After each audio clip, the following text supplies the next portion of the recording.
Hello guys, welcome back to our channel.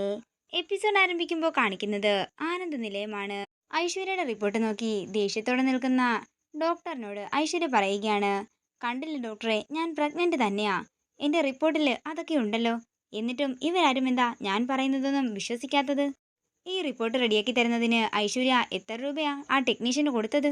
ഇനിയൊന്നും മറച്ചു വെച്ചിട്ട് ഒരു കാര്യവുമില്ല. ഞാനേ പോലീസിനെ അറിയിക്കാൻ പോവുകയാണെന്ന് ഡോക്ടർ പറയുന്നു. പോലീസ് വന്ന് ഐശ്വര്യയെ ചോദ്യം ചെയ്തോളുമെന്ന് പറഞ്ഞ് ആ ഡോക്ടർ തൻ്റെ ഫോണെടുത്ത് വിളിക്കാനൊരുങ്ങുമ്പോൾ ഐശ്വര്യ പറയുകയാണ്, വേണ്ട, പോലീസിനെ വിളിക്കണ്ട. അത് കള്ള റിപ്പോർട്ടാണ്. ഒന്നും മനഃപൂർവ്വമല്ല. സാഹചര്യങ്ങളാണ് എന്നെക്കൊണ്ട് ഇതൊക്കെ ചെയ്യിപ്പിച്ചത്. അരുണിനെ എനിക്ക് ഒരുപാട് ഇഷ്ടമാ. അരുണിൻ്റെ സ്നേഹം നഷ്ടപ്പെട്ടു പോകാതിരിക്കാൻ വേണ്ടിയാ ഞാൻ ഇങ്ങനെയൊക്കെ ചെയ്തതെന്ന് ഐശ്വര്യ പറയുമ്പോൾ എല്ലാവരും ഐശ്വര്യയെ ദേഷ്യത്തോടെ നോക്കുകയാണ്.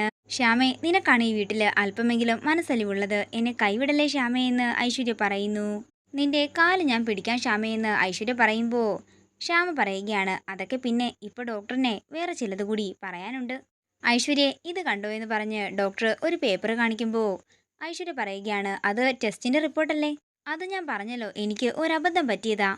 ഒരു സ്ത്രീ പ്രഗ്നന്റ് ആവണമെങ്കിൽ ആ സ്ത്രീക്ക് ഗർഭപാത്രം ഉണ്ടാകണം. ഇത് ഐശ്വര്യ മനഃപൂർവ്വം നീക്കം ചെയ്തതാണോ അതോ എന്തെങ്കിലും അസുഖം വന്ന് നീക്കം ചെയ്തതാണോ എന്ന് ഡോക്ടർ ചോദിക്കുമ്പോൾ ഐശ്വര്യ എന്താ ഡോക്ടർ എന്ന് ചോദിക്കുന്നു. ഐശ്വര്യ യൂട്രസ് റിമൂവ് ചെയ്യാനുള്ള സർജറി എപ്പോഴാ ചെയ്തതെന്നാ ഞാൻ ചോദിച്ചത്. ഇത് കേൾക്കുന്ന ഐശ്വര്യ ഞെട്ടലോടെ നിൽക്കുകയാണ്. ഇത് കേൾക്കുന്ന സുരഭിയും എല്ലാവരെയും ഞെട്ടലോടെ നോക്കുമ്പോൾ വസുന്ധര ചോദിക്കുകയാണ്, എന്താ ഐശ്വര്യ, നീ ഡോക്ടർ ചോദിച്ചത് കേട്ടില്ലെന്നുണ്ടോ? ഗർഭപാത്രം നീക്കം ചെയ്യാനുള്ള ശസ്ത്രക്രിയ ഐശ്വര്യ എപ്പോഴാ ചെയ്തതെന്നാ ഡോക്ടർ ചോദിച്ചത്. അത്രയും പറഞ്ഞുകൊണ്ട് ദേഷ്യത്തോടെ ഐശ്വര്യയുടെ കഴുത്തിന് കയറി പിടിക്കുകയാണ് വസുന്ധര. നീ ഇത് മനഃപൂർവ്വം ചെയ്തതല്ലേടീന്ന് ഐശ്വര്യയോട് വസുന്ധര ദേഷ്യത്തോടെ ചോദിക്കുന്നു. സത്യം പറ, നീ എന്തിനാ അത് ചെയ്തത്? നീ എന്തിനാ മനഃപൂർവ്വം എൻ്റെ അരുണിന്റെ ജീവിതം തുലച്ചത് എന്നൊക്കെ വസുന്ധര ചോദിക്കുന്നു. നിന്നെ മകളെപ്പോലെ സ്നേഹിച്ച എന്നോട് എന്തിനാടി ഈ ചതി നീ ചെയ്തത്?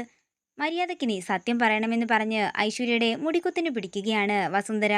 പറഞ്ഞില്ലെങ്കിൽ നിന്നെ ഞാനിന്ന് കൊല്ലുമെന്നൊക്കെ വസുന്ധര പറയുമ്പോൾ സുരഭി പറയുകയാണ്, വസുന്ധരേട്ടത്തി, അവളെ വെറുതെ വിട്, ഞാൻ സത്യങ്ങളെല്ലാം പറയാം.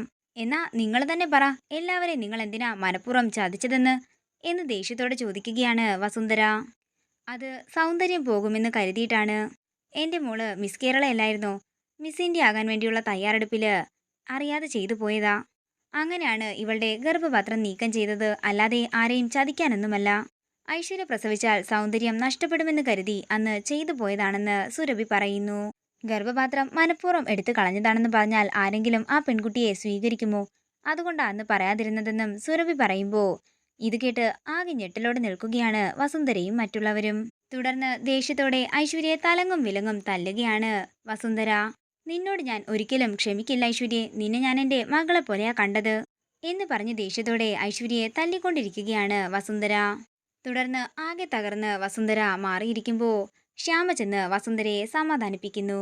തുടർന്ന് അരുൺ ഐശ്വര്യയോട് പറയുകയാണ്, ഐശ്വര്യയെ, എന്താണെങ്കിലും ഇത്രയും ചതിയൊന്നും വേണ്ടായിരുന്നു. ഇപ്പൊ നിനക്ക് തൃപ്തിയായല്ലോ. ഇനി എന്തിനാ രണ്ടാളും കൂടി ഇവിടെ നിൽക്കുന്നത്? വേഗം രണ്ടാളും വീടിന്റെ പുറത്തേക്ക് ഇറങ്ങാൻ നോക്ക്.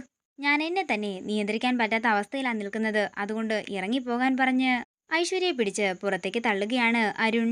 എന്നിട്ടും ഐശ്വര്യ അവിടെ തന്നെ പിടിച്ചു നിൽക്കാൻ നോക്കുമ്പോൾ ബലമായി ഐശ്വര്യ പിടിച്ച് പുറത്തേക്ക് കൊണ്ടുപോകുകയാണ് അരുൺ. അങ്ങനെ ഐശ്വര്യ ബലമായി പുറത്തേക്ക് തള്ളിയതിനു ശേഷം അരുൺ അകത്തേക്ക് കയറുമ്പോൾ പേടിയോടെ സുരഭി പുറത്തേക്ക് ഓടുകയാണ്. നമുക്ക് ഇവിടെ നിൽക്കണ്ട മോളെ, ഇവിടെ നിന്നാൽ ഇവരെല്ലാവരും കൂടി നമ്മളെ കൊല്ലുമെന്ന് സുരഭി ഐശ്വര്യയോട് പറയുന്നു. എന്നിട്ട് ഐശ്വര്യയുടെയും സുരഭിയുടെയും പെട്ടികളെല്ലാം പുറത്തേക്ക് വലിച്ചെറിയുകയാണ് അരുൺ. അതിനുശേഷം അരുൺ ദേഷ്യത്തോടെ പുറത്തേക്ക് ഇറങ്ങി ചെല്ലുമ്പോൾ ആകെ തകർന്നിരിക്കുകയാണ് വസുന്ധര. ഇതോടുകൂടി ഇന്നത്തെ എപ്പിസോഡ് ഇവിടെ തീരുകയാണ്. വീഡിയോ ഇഷ്ടമായെങ്കിൽ മറക്കാതെ ലൈക്ക് ചെയ്യുക, ഷെയർ ചെയ്യുക, കമൻറ്റ് ചെയ്യുക. കൂടുതൽ സീരിയൽ അപ്ഡേറ്റ്സിനായി മറക്കാതെ സബ്സ്ക്രൈബ് ചെയ്യുക നയൻസ് ക്രിയേഷൻസ്.